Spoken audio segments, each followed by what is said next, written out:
Hello అండి, hi, welcome to Aparna's kitchen. Today's recipe వచ్చి very simple and tasty capsicum onion raita. Chapati కానీ రోటీ కానీ కాంబినేషన్గా ఏదైనా కర్రీ చేసుకోవాలనుకుంటే కనుక దీనికంటే బెస్ట్ కర్రీ ఇంకొకటి ఉండదు. అంత సింపుల్గా 5 మినిట్స్లోనే అయిపోతుంది. ఈవెన్ ఒక చపాతీ ఒక రోటీ తినాలనుకునే వాళ్ళు కూడా ఖచ్చితంగా 4-5 తినేస్తారు.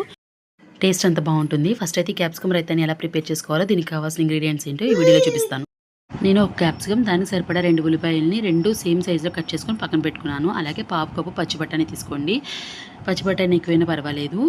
క్యాప్సికమ్ ఏ సైజులో అయితే కట్ చేసుకున్నామో సన్నగా చిలుకలుగా కట్ చేసుకుంటే కనుక ఉల్లిపాయలని కూడా అలాగే కట్ చేసుకోండి, ఇంకా తొందరగా వేగుతాయి. ఒక కడాయిలోకి 4 టేబుల్ స్పూన్ల ఆయిల్ వేసుకొని కట్ చేసుకున్నటువంటి ఉల్లిపాయ ముక్కల్ని వేసి త్వరగా అయ్యేంత వరకు వేయించుకోవాలి.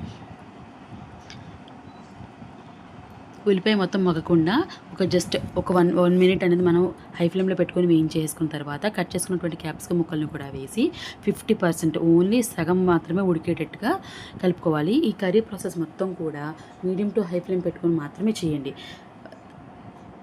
క్యాప్సికమ్ ముక్క మెత్తబడుతుంది అన్నప్పుడు పచ్చి బఠానీ కూడా యాడ్ చేసుకొని అవి కూడా వేగేంత వరకు వేయించుకోవాలి. జస్ట్ గోల్డెన్ కలర్ వచ్చిన తర్వాత ఇందులోకి సరిపడా సాల్ట్, 1 టేబుల్ స్పూన్ కారం, పావు టేబుల్ స్పూన్ పసుపు వేసుకొని కారంలో పచ్చిదనం అంతా పోయేంత వరకు జస్ట్ 1 మినిట్ వేయించుకుంటే సరిపోతుంది. మీడియం టు హై ఫ్లేమ్ పెట్టుకొని మాత్రమే కర్రీని చేసుకోండి.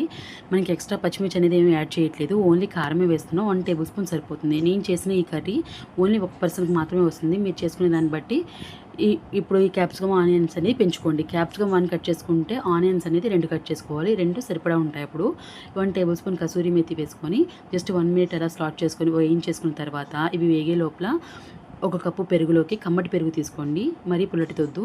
1 కప్పు పెరుగులోకి 1 కప్పు పాలు, 1 టేబుల్ స్పూన్ మేగడ ఉంటే వేసుకోండి, వద్దనుకుంటే స్కిప్ చేసుకోండి. ఇవి రెండింటిని విస్కర్తో కానీ మిక్సీ పట్టు కానీ తరకలు లేకుండా చేసుకున్న తర్వాత వేయించుకున్నటువంటి క్యాప్సికమ్ మిశ్రమంలోకి వేసేసుకోండి. అలా వేసుకున్న తర్వాత దీన్ని మొత్తం కలిపేసి ఒకవేళ సాల్ట్ సరిపోకుంటే కనుక సాల్ట్ వేసుకోండి.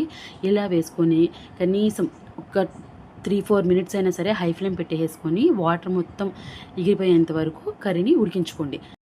మిగట వేయడం వల్ల కర్రీ టేస్ట్ అనేది చాలా బాగుంటుందండి. మనం మజ్జిగ కానీ పెరుగు కానీ తీసుకున్నప్పుడు అసలు తరకలు అనేది లేకుండా మిక్సీ పట్టి కానీ విస్కర్తో బీట్ చేసి కానీ ఖచ్చితంగా చేయాలి. లేదంటే కనుక పెరుగంతా కూడా దగ్గరికి అయిపోయి కర్రీ టేస్ట్ మొత్తం పాడైపోతుంది.